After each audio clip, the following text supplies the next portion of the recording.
번은 현금을 5억을 줄 테니까 해달라고 했었고, 네. 한 번은 10억을 줄 테니까 저보고 이제 해달라고 그러더라고요. 그래서 그냥 어떤 기준이 없으니까 아까 그 김노아 쪽에서 제시했던 거, 네. 그 둘 중에 하나를 선정을 해서 그냥 제 생각이에요. 예. 둘 중에 하나를 선정을 해서 김노아 어떤 말씀을 생각이 대표님도 저 정도로 생각하십니까? 우리 한기총에 큰 힘이 될 것 같고 한기총을 제대로 한번 어려울 때 한번 탁 이렇게 아무래도 어려울 때 돈 받는 사람 안 잊어버리죠. 안녕하세요 여러분, 김영현 전도사입니다. 오늘 저는 여러분과 함께 한국교회의 가슴 아프고 충격적인 사실에 대해 폭로를 하고자 합니다. 한국교회는 1907년 평양 대부흥으로 말미암아 뜨거운 기도와 주님을 위해 죽고자 하는 뜨거운 첫사랑으로 시작되었습니다. 그렇게 살아도 주를 위해 살고 죽어도 주를 위해 죽기 시작하자 주님은 한국교회에 엄청난 축복을 부어주기 시작했습니다. 그러나 안타까운 것은 그 축복으로 말미암아 한국교회는 점점 주님을 바라보기보다 사람의 명예, 권력, 사람 수, 그리고 특별히 돈을 바라보기 시작했습니다. 물론 모든 교회가 돈의 노예가 된 것은 아닙니다. 지금도 여전히 주님을 위해 살고 주님을 위해 죽고자 하는 뜨거운 첫사랑으로 나아가고 있는 훌륭한 목사님들과 교회들이 많습니다. 그러나 그렇게 훌륭한 목사님이 있는가 한 반면 특별히 한국교회 권력층에 있는 목사님들은 주님을 위해 살아가고 있는 것이 아니라 돈의 노예가 되어서 한 교회를 억울하게 이단 시비를 겪게 하면서 그 교회에게 빼앗을 수 있는 모든 돈을 빼앗기 위해 혈안이 되어 있습니다. 여러분, 이런 소리를 들으면 아마 많은 분들이 말도 안 되는 억측이라고 생각할 것입니다. 그러나 여러분, 이렇게 돈에 눈이 멀어 있는 목사님들이 지금 2023년 한기총을 장악하고 있다는 것입니다. 최근에 한기총 내부에서 일어나고 있는 충격적인 사실이 유튜브 영상으로 올라왔습니다. 그 내용은 이미 한기총에서 명백하게 이단이 아님이 밝혀진 사랑하는 교회에 대해 한기총의 재정 상황이 어려워지자 다시 한번 사랑하는 교회를 이대위에 올리고 그 이대위에 풀어주는 조건으로 돈을 내달라고 협박하는 장면이었습니다. 여러분, 너무 충격적이지 않습니까? 한국교회 대표회장이라고 말하는 자가 돈을 뜯어내기 위해서 한 교회를, 그것도 명백히 거짓으로 이단이 된 것이 드러나서 이단이 풀러진 교회를 향해서 다시 한번 돈을 뜯고 있는 것입니다. 한기총 회장이 한 교회에게 돈을 뜯어내기 위해서 어떤 이야기를 하고 있는지 들어보기를 원합니다. 3일 전에 이제 이대위원회가 있었어요. 네네. 그래서 좀 내용이 조금 심상치 않아서 그래서 뵙자고 한 거예요. 예.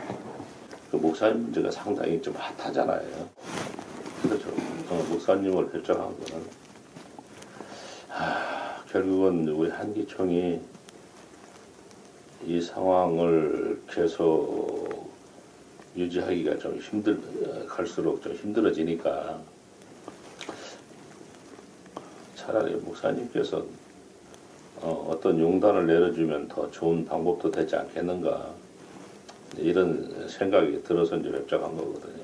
대단히 죄송한 얘기인데 목회도 열심히 하시는 거 내가 알고 있고, 그러니까 괜히 시비가 돼가지고 좀 조용한데 이대위에서 다루게 되면 이제 또 시끄러운 한국 교회가 본인이 하니까 피해를 볼 수 있으니까 어떻게 좀 대화해서 그냥 방법을 찾아보라 내가 얘기를 했고, 왜냐 그러면 이제 나와서 하게 되면 언론에 이제 또 오르고 이제 이렇게 뭐 이야기 되면 시끄럽잖아요. 그러면 이제 그 피해 보는 쪽은 나오면 이제 목사님 피해 보는 거죠. 그게 사실이든 아니든 상관없이 그 이야기가 나와가지고 그런 것 때문에 최소한으로 피해를 줄이려고 그러면 그 방법을 찾아보라고 내가 얘기했고, 그 다음에 무슨 얘기했냐 그러면 그럼 우리가 안고 간다. 그럼 변 목사님이 계시면서 우리 한기총 무슨 이익을 보냐, 그런 부담을 안고 가는데, 옛날에는 내가 들어보니까 정강훈이가 돈도 많이 가져갔다 소문도 들리고 소송도 하고 있고 그런 얘기 들리더라고요. 그거를 애국운동을 위해서 그 전부터 보냈던 거였고요. 애국운동하는데 개인한테도 가는데 한기총에 내가 맨날 물어봤어요. 한기총에다가 그러니까 다 대답을 못 하더라고요. 그러면은 한기총이 우리 변목사님을 안고 가려고 그러면 그만큼 부담이 있어갖고 한기총 어려운데 그럼 변목사님이 한기총에는 뭘 해준다 나한테. 하나님 나라 위해서 약간 하는 거 가지고는 안 됩니까? 아프리카 선교하고 수많은 영혼 구원하고. 내 얘기가 좀 듣고. 아니 어느 교회가 지금 그렇게 하고 있습니까? 여러분, 얼마나 충격적인 이야기입니까? 한 교회가 주님을 위해서 돈을 썼으면 됐지, 선교를 위해서 자신의 돈을 썼으면 됐지, 무슨 한기총 회장에게 돈을 주어야 되고 이단 시비를 풀기 위해 한기총에게 돈을 내놔야 한단 말입니까? 그리고 이 대위에 있는데 그 이야기가 갑자기 왜 돈을 내는 이야기로 흘러갑니까? 여러분, 이것은 처음부터 돈을 얻기 위해서 이단이 아님을 알면서도 돈을 뜯기 위해서 이단 시비를 걸고 있는 것입니다. 그리고 나서 뒤에 사무총장이 노골적으로 이렇게 말을 합니다. 제 생각에는 회장님 말씀하시기도 어려울 것 같고요. 한기총이 있으니까 공식적으로 한기총을 도울 수 있는 방안을 좀 모색을 하셔서 거기에 어떤 계획을 좀 만약에 세워서 해주신다고 하면, 그래서 이제 어떤 방안을 좀 마련해 주시면 목사님 보시고 대표자님 보시고 참 아주 좋다고 하시면 그대로 진행하면 어떨까 싶은 생각이 들어요. 오늘 아침에 김노아 목사 비서실장인 조홍식 목사가 전화가 왔었어요. 두 번을 한번 얘기했었는데, 한 번은 현금을 5억을 줄 테니까 해달라고 했었고, 네. 한 번은 10억을 줄 테니까 저보고 이제 해달라고 그러더라고요. 그래서 둘 다 거절을 했거든요. 네. 책자까지 내가지고. 제 대표회장님 여기 지금 5억 얘기도 나오고 김노아 목사 10억 얘기도 나오고 그러는데 어떤 지침을 주셔야 그래도 우리도 가서 그래도 회의를 해야 되니까요. 저희는 진짜 협동목회라서 부단임 목사도 있고 수석부 목사, 물론 제 의견대로 거의 존중하고 특별한 일 없으면 다 따라옵니다만, 그래야 이제 회의를 하지. 그래서 결정을 하지. 이게 지침도 없이 지금 보니까 아까 이대위원들 저기 기자들 20명 그러면 그게 사실 플러스 알파도 그게 얼마가 들어갈지도 그건 제가 진짜 자연스럽게 대표장님 말씀 자연스럽게 해가지고 우리 기자들은 웬만하면 저희 말 들을 거예요. 어쩔 수 없어요. 먹으면 화장실 가야 되듯이 일부는 들을 생각을 하시고, 하여튼 설령 그렇다 하더라도 회장님이 결정하시긴 어려운 상황 같네요. 그냥 목사님께서 생각하셔가지고 제시해 주시면. 내가 나빠인 것만큼은 좀 하고 가야 돼. 나는 앞으로 더 내야 되지만은. 그냥 어떤 기준이 없으니까 아까 김노아 쪽에서 제시했던 거. 네. 그 둘 중에 하나를 선정을 해서, 그냥 생각이에요. 예. 둘 중에 하나를 선정을 해서 김노아 어떤가 싶은 생각이 듭니다. 대표장님도 생각 저 정도 그래서 한번 우리 한기총에 큰 힘이 될 것 같고, 한기총을 제대로 한번 어려울 때 한번 탁 이렇게 아무래도 어려울 때 돈 받는 사람 안 잊어버리죠.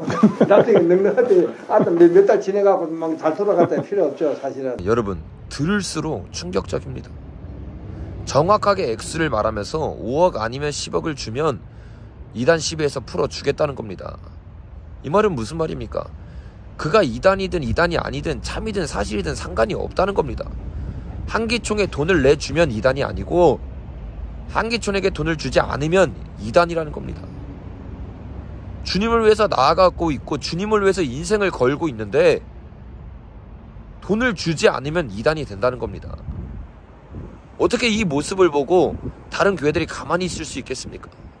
여러분, 이제는 이 모든 사실을 밝히 알려서 한국 교회를 깨워야 됩니다. 근데 너무 안타까운 것은 이런 사실에 대해서 언론들이 가만히 있다는 것입니다. 이런 사실을 모르는 게 아닙니다. 이미 10년 전부터 이 모든 사실을 알면서도 가만히 있습니다. 왜 가만히 있습니까? 가만히 있어야 돈이 떨어지기 때문입니다. 이 모든 이야기를 한기총 회장과 사무총장이 얘기하고 이 돈을 어떻게 써야 되는지, 어떻게 전략적으로 이단을 풀기 위해서 돈을 써야 하는지 친절하게 알려줍니다. 같이 들어보시죠. 작업을 이렇게 해야 될 거예요. 일단 저기 뭐야 한기총에 약속해 주시면 이대위원들하고 일부 언론인들 모두 모아가지고 조용히 그 인사할 수 있는 거를 좀 건을 만들어야 될 거예요. 아니 한기총하고 관계없이 자기 마음대로 할 수 있으니까. 그래서 이제 그렇게 이대위 싹 정리해서 예 그렇게 우리는 한쪽에서는 우리 쪽을 그렇게 정리하고 했지만은 이제 그 이대위원이나 저희 언론 우리 기독교 언론인들 한기총하고 특별히 친한 언론인들 있잖아요. 그게 보통 지금 한기총에 들어왔다 왔다 갔다 하는 기자들이 한 80명 되거든요. 그 중에서 한 20명 정도, 30명, 20명 정도 생각을 하고 그렇게 그 정도 뭐 대충은 아시잖아요. 그렇게 사례를 해야 된다. 그렇게 해서 다독거리면 큰 문제 없이 넘어가지 않겠는가 싶어요. 이제 공격이 와도 한기총에서 우리 조사한 결과 그건 아니다 하면 되니까 그럼 이제 우리 이대위 조사한 결과 아니다고 하면 되니까 그 공격 들어와도 이제 더 이상 이번에 상세히 조사 다 받고 다 답변했다. 그럼 이제 끝나면 되는 거죠. 여러분, 하나님의 돈을 저렇게 사용하는 게 맞습니까? 한국교회를 대표한다는 자가, 한국교회를 대표하는 사무총장이라고 하는 자가 하나님의 돈을 자기 마음대로 사용하려고 하는 것입니다. 기자들에게 돈을 주고 자기네들에게 돈을 주면 누가 공격을 해도 자기네들이 이단이 아니라고 말하면 누가 공격할 거냐는 거예요. 이게 무슨 말입니까? 처음부터 자기네들이 한 교회를 이단으로 만들 생각이 있어서 이대위에 올린 게 아니라는 거예요. 돈을 뜯어내기 위해서, 그리고 그 돈으로 한기총이 사용하고 자기들이 사용하기 위해서 한 교회를 이대위에 올려서 협박하면서 돈을 뜯어내고 있는 것입니다. 세상 정치에서도 하지 않을 일이 2023년 한국 교회에서 일어나고 있다는 것이에요. 여러분, 이런 모습을 보면서 가만히 있는 언론은 쓰레기 언론입니다. 이런 모습을 보면서 가만히 있는 목사는 비겁한 목사입니다. 자기 교회가 아니라고 가만히 있는 것은 하나님이 기뻐하는 일이 아닙니다. 저도 지금 사랑하는 교회와 아무런 관련이 없습니다. 저희와 관련 없는 교회라고, 이 문제가 저희와 상관없는 교회라고 가만히 있습니까? 그러면 결국에 그 공격이 저와 여러분에게 들어오게 될 것입니다. 더 이상 한국교회를 죽이고 있는 저 바리새인의 영과 서기관의 영을 우리 모두가 목소리를 내어서 막아야 되며, 이번 기회에 모든 것이 폭로되고 사실이 드러난 이때에 우리가 이 모든 것과 싸워서 한국교회를 깨끗하게 해야 될 줄로 믿습니다. 그래서 우리 다음 세대들이 이 마지막 때에 이런 잘못된 이단 시비로 힘들어하는 것이 아니라 정말 주님의 나라와 의를 위해서 목숨을 걸고 복음을 전할 수 있는 교회 될 수 있도록 우리 시대 때 힘써 싸워 모든 것을 정리해야 될 줄로 믿습니다. 여러분들도 이 영상을 보고 끝내는 자들이 아니라 수많은 사람들에게 이 영상을 공유해 주시고 실제로 목소리를 내주셔서, 특별히 목사님들은 이 모든 사실 알고 있지 않습니까? 한낱 힘이 없는 전도사도 이렇게 목소리를 내는데 여러분이 가만히 있으면 안 되지 않습니까? 여러분이 목소리를 내주셔서 한국교회의 이 더러운 모습이 사라질 수 있도록 힘써 주시기를 예수님의 이름으로 부탁드립니다. 오늘 영상은 여기서 마치도록 하겠습니다. 감사합니다.